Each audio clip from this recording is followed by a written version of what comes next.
Assalamualaikum warahmatullahi wabarakatuh. Waalaikumsalam warahmatullahi wabarakatuh. Selamat siang dan salam sejahtera untuk kita semua. Yang kami hormati Bapak Prof. Dr. Oki Hidayat selaku dosen pengampu mata kuliah pengembangan kurikulum sekolah dasar serta teman-teman yang saya banggakan. Perkenalkan, nama saya Fadila Rizky selaku moderator yang akan memandu jalannya presentasi pada hari ini. Adapun tema yang akan kami paparkan atau materi yang akan kami paparkan mengenai kurikulum 1964. Nah, sebelum memulai presentasi, saya akan memperkenalkan anggota kelompok. Yang pertama ada saya, Nida Putri. Saya Asma Badisi. Saya Salwa Sadia. Nah, selanjutnya adalah video pengantin yang akan kami tayangkan.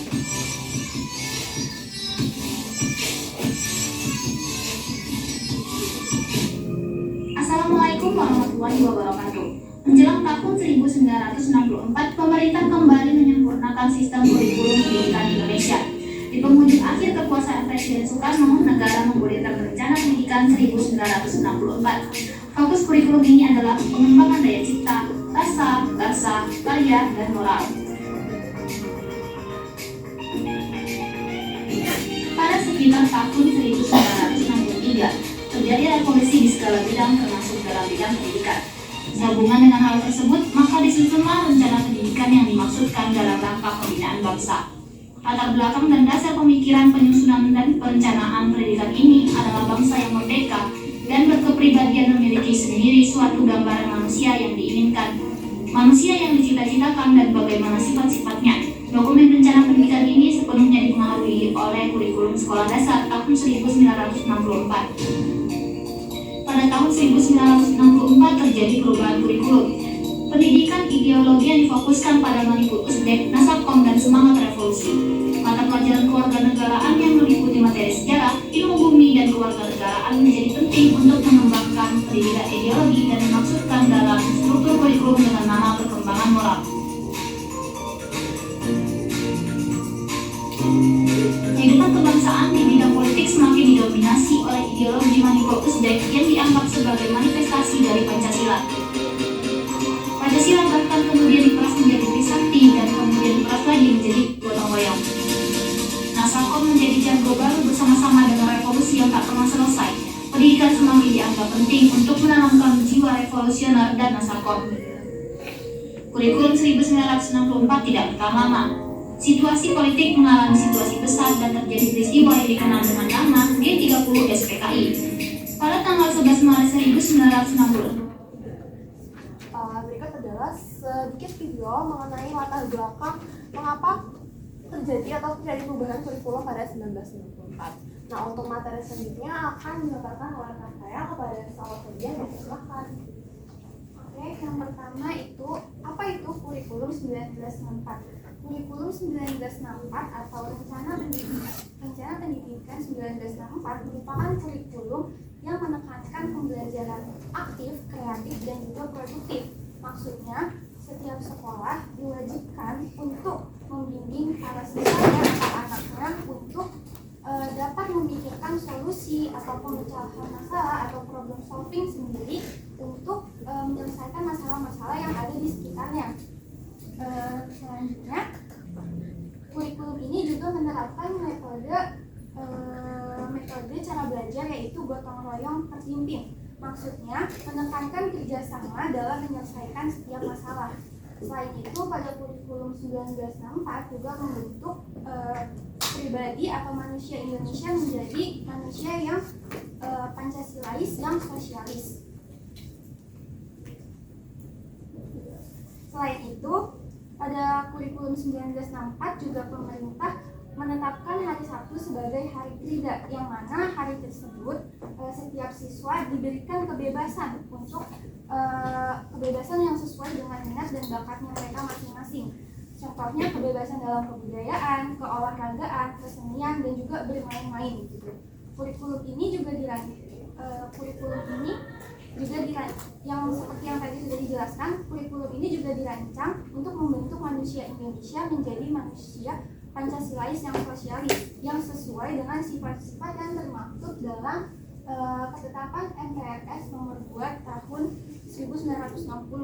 Tujuan pembangunan nasional adalah menciptakan masyarakat yang adil dan juga makmur berdasarkan pada Pancasila sebagai bagian dari sosialisasi Indonesia.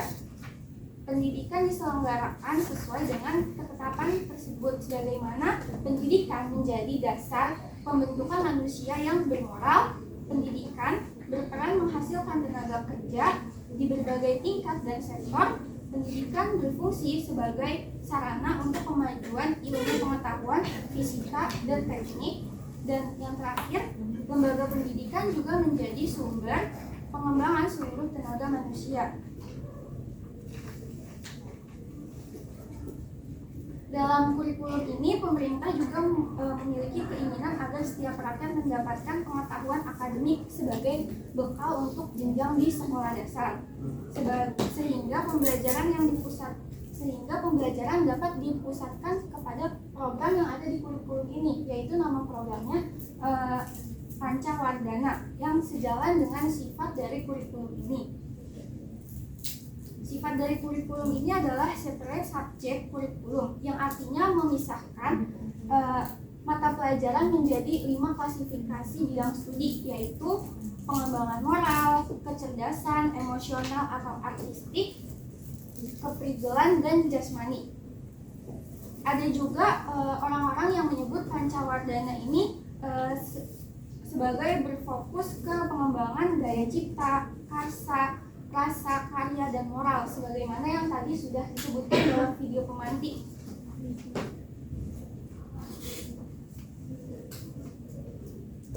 Nah, baik, yang selanjutnya adalah ciri-ciri dari kurikulum 1964 yang sebenarnya tak jauh beda dengan yang barusan dipaparkan. Yang pertama itu ada Pancawardhana, yang mana Pancawardhana ini berpusat pada pengembangan 5 aspek, yaitu yang pertama moral, mencakup pendidikan kemasyarakatan dan agama atau budi pekerti. Yang kedua tentang kecerdasan, mencakup bahasa Indonesia, berhitung, dan pengetahuan alam. Lalu yang ketiga ada emosional atau artistik, yang mencakup seni musik, rupa, tari, drama, dan juga sastra.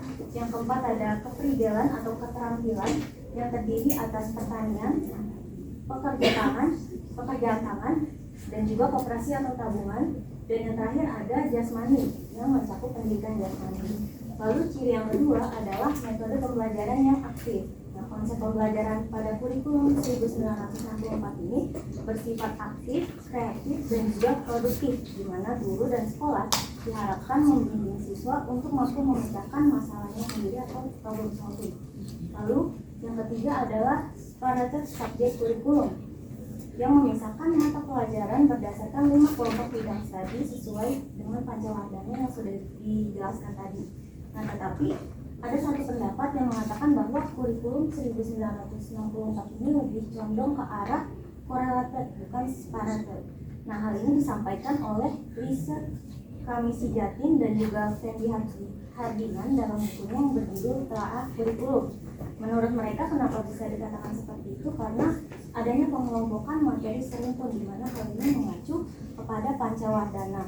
Nah, meskipun begitu, di dalam implementasinya itu sebenarnya tetap dilakukan per mata pelajaran secara khusus, di mana hal ini lebih mengarah ke separated dibanding correlated. Ya, misalkan bahasa Indonesia, ya udah bahasa Indonesia aja, matematika aja. Ya, yang selanjutnya adalah sentralistik, yang berarti seluruh kebijakan pendidikan diatur oleh pemerintah pusat. Nah, namun demikian, kebijakan tersebut itu sudah tidak terlalu ketat karena setiap sekolah diberi kebebasan pengembangan melalui program Hari Frida seperti yang sudah disampaikan oleh awal sebelumnya. Nah, Hari Frida sendiri itu merupakan salah satu program di mana pemerintah pada saat itu menetapkan hari Sabtu sebagai Hari Frida. Frida itu berarti berlatih, hari di mana siswa dibebaskan memilih kegiatan sesuai yang mereka minati. Nah, kegiatan ini mencakup berbagai bidang seperti kebudayaan, kesenian, dan juga olahraga dan sebagainya. Nah, yang terakhir adalah fokus pada pendidikan dasar. Nah, kurikulum 1964 hanya dipergunakan pada jenjang sekolah dasar saja. Dan hal itu sesuai dengan pokok-pokok pikiran kurikulum 1964, yaitu bahwa pemerintah ingin agar rakyatnya mendapat pengetahuan akademik untuk pembekalan pada jenjang sekolah dasar, karena jenjang sekolah dasar itu dianggap sebagai lembaga pendidikan yang paling dasar dan dianggap sebagai fondasi awal. Alasan lainnya adalah karena jenjang pendidikan sekolah dasar ini merupakan jenjang paling lama, yaitu 6 tahun dibanding jenjang setelahnya, gitu kayak SMP dan SMA. Selanjutnya, mengapa kurikulum 1964 seperti itu? Kurikulum 1964 ini disusun dan diterapkan oleh pemerintah untuk merespon kebutuhan pendidikan pasca kemerdekaan dengan tujuan utama membentuk manusia Indonesia yang Pancasilais dan sosialis. Tujuan ini tertuang dalam ketetapan MPRS nomor 2 tahun 1960, yaitu pendidikan sebagai pembina manusia yang manusia Indonesia yang baru dan berakhlak tinggi, kemudian pendidikan sebagai produsen tenaga kerja dalam semua bidang dan tingkatan, pendidikan sebagai lembaga pengembang kebudayaan nasional, dan pendidikan sebagai lembaga pengembang ilmu pengetahuan, teknik, dan fisik atau mental. Yang kelima, pendidikan sebagai lembaga penggerak seluruh kekuatan rakyat.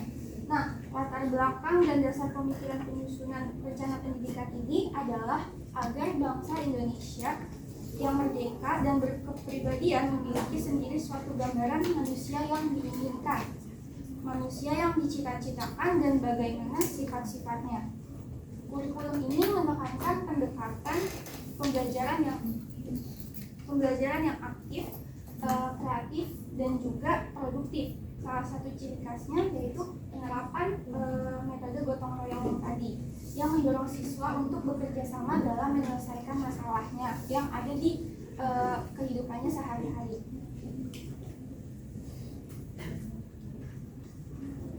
Selanjutnya ada yang apa saja perbedaan dari kurikulum yang sebelumnya. Yang pertama ini ada perkembangan yang menyentuh 3 aspek utama, yaitu ada perkembangan kognitif atau intelektual, afektif atau perasaan, dan juga psikomotorik atau motorik. Kurikulum ini tidak lagi hanya menekankan penguasaan teori semata, tetapi lebih mengarahkan pada pengembangan potensi tiap siswanya. Selanjutnya yang aspek konsep problem solving. Pada kurikulum 1964, setiap sekolah diwajibkan untuk membimbing siswanya untuk dapat memikirkan sendiri solusi terhadap masalah yang mereka dapati. Yang ketiga ada pendekatan aktif dan pendekatan pembelajaran dalam kurikulum 1964 juga sangat menekankan pada keterlibatan aktif siswa dalam proses belajar mengajar. Peserta didik tidak diposisikan sebagai objek yang pasif, melainkan sebagai subjek yang terlibat langsung dalam pembelajaran. Mereka diajak untuk berpikir kritis, berdiskusi, berkolaborasi, dan juga mengembangkan solusi terhadap permasalahan yang mereka punya. Dan berorientasi, dan kurikulum ini tidak hanya berorientasi pada hasil akademik saja, tetapi juga pembentukan manusia Indonesia yang mandiri, berpikir terbuka, dan mampu memberikan kontribusi nyata dalam kehidupan bermasyarakat. Iya, baik. Yang selanjutnya adalah evaluasi pembelajaran pada kurikulum 1964. Yang sebenarnya kami tidak banyak menemukan sumber, jadi kami hanya mendapat 2, yaitu yang pertama ada penilaian berbasis huruf. Nah, penilaian pada kurikulum 1964 ini dituang dalam bentuk rapor.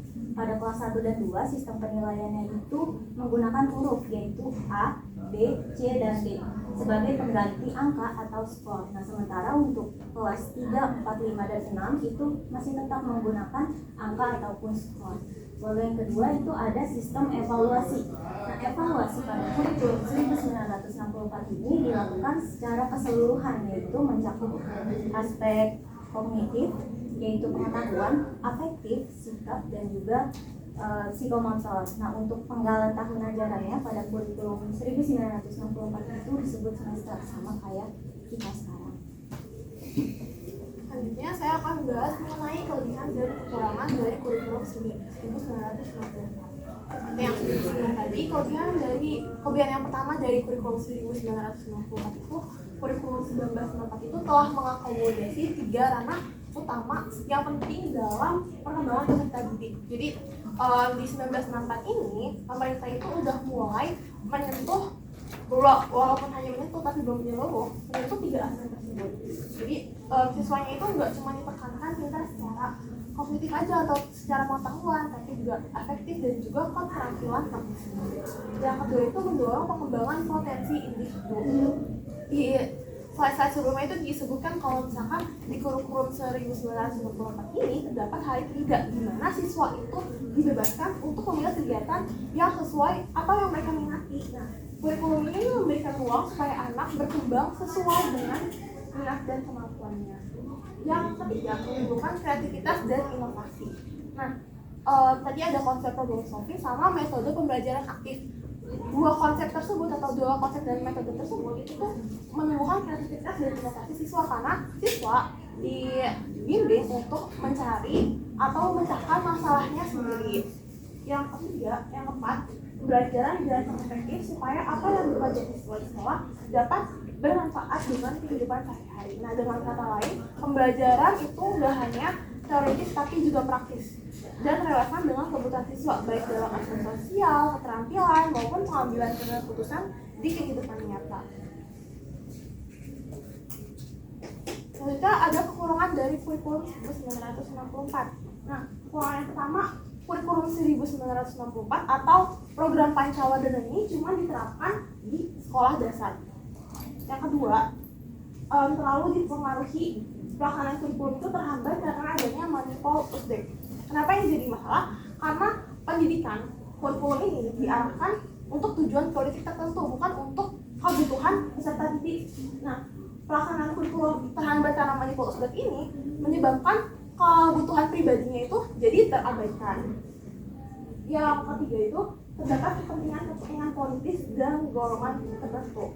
Nah, karena kurikulumnya itu nggak sepenuhnya netral, jadi beberapa isi pelajaran itu dibuat untuk mendukung pandangan kelompok tertentu atau kelompok yang terkuat pada tahun 1964 tersebut.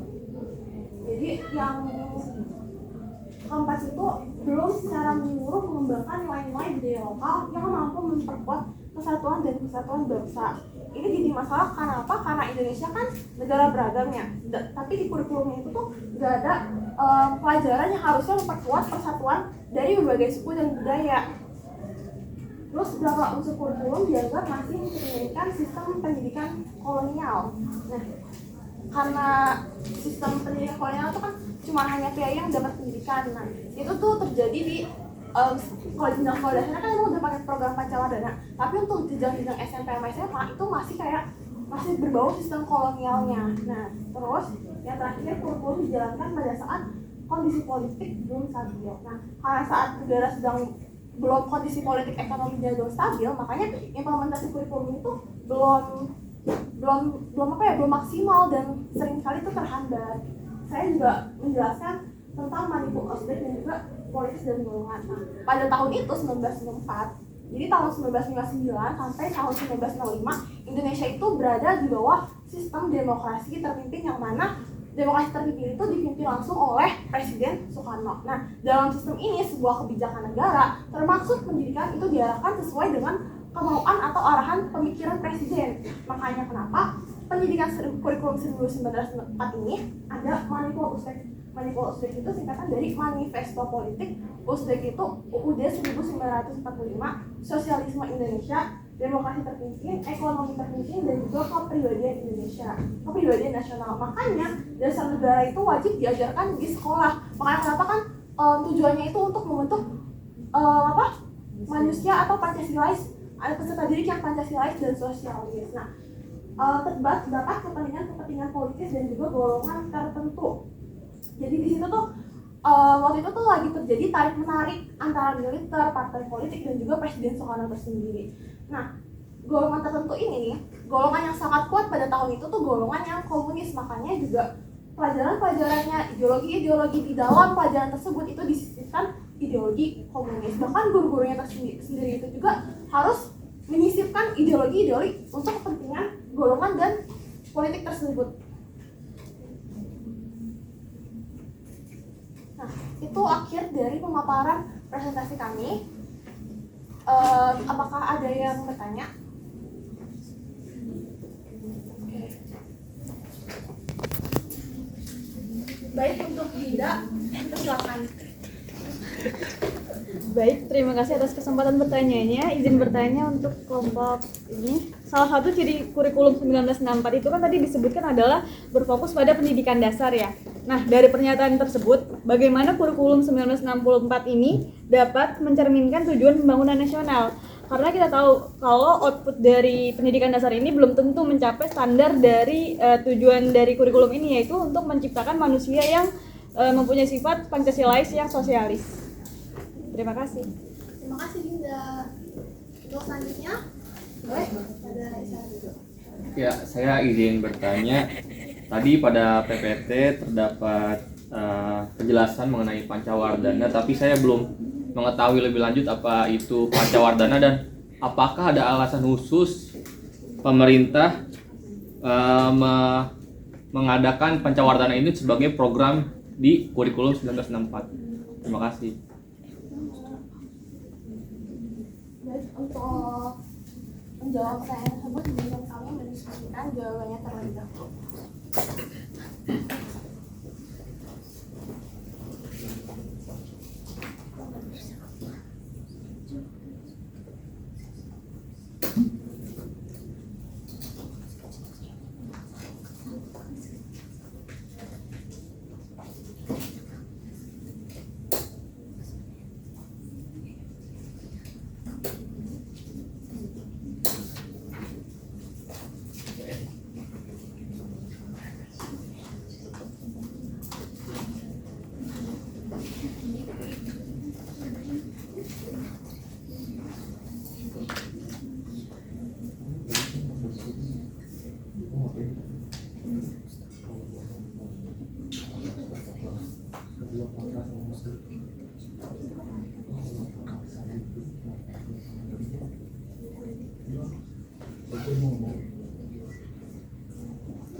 Baik, saya ingin menjawab pertanyaan dari Dinda. Salah satu ciri dari kurikulum 1964 adalah berfokus pada pendidikan dasar.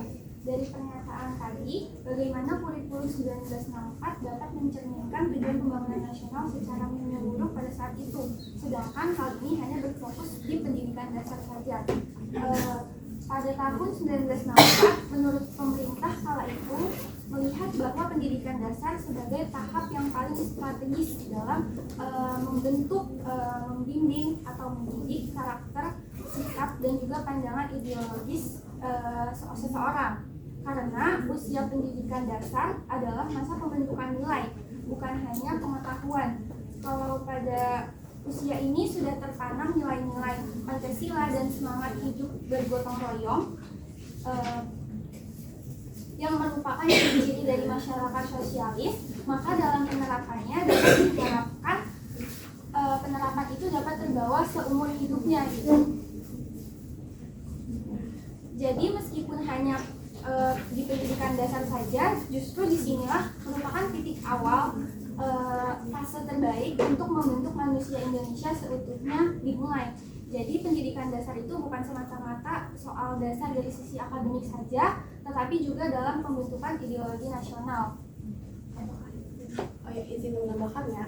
Jadi pada tahun segitu tuh mayoritas rakyat itu juga cuma sekolah sampai SD aja. Jadi pemerintah fokusin semua hal terpenting di sana. Jadi program Pancawadana juga cuma ada di jenjang sekolah dasar. Jadi pemerintah tuh pengen setiap warga negaranya punya bekal minimal.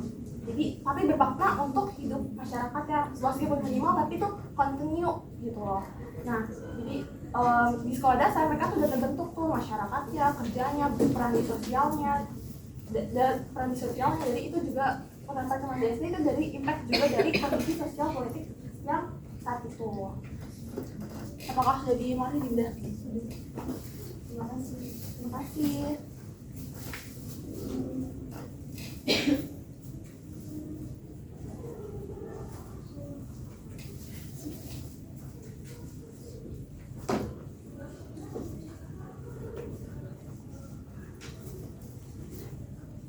Nah, oke, tadi kan Ican sudah bertanya ya alasan pemerintah mengadakan Pancawardana itu apa. Nah, ya sama seperti yang telah dikatakan tadi, dalam kurikulum ini pemerintah itu memiliki keinginan agar setiap rakyatnya itu mendapat pengetahuan akademik sebagai bekal pada jenjang sekolah dasar. Nah, sehingga pembelajaran itu dapat dipusatkan pada program Pancawardana.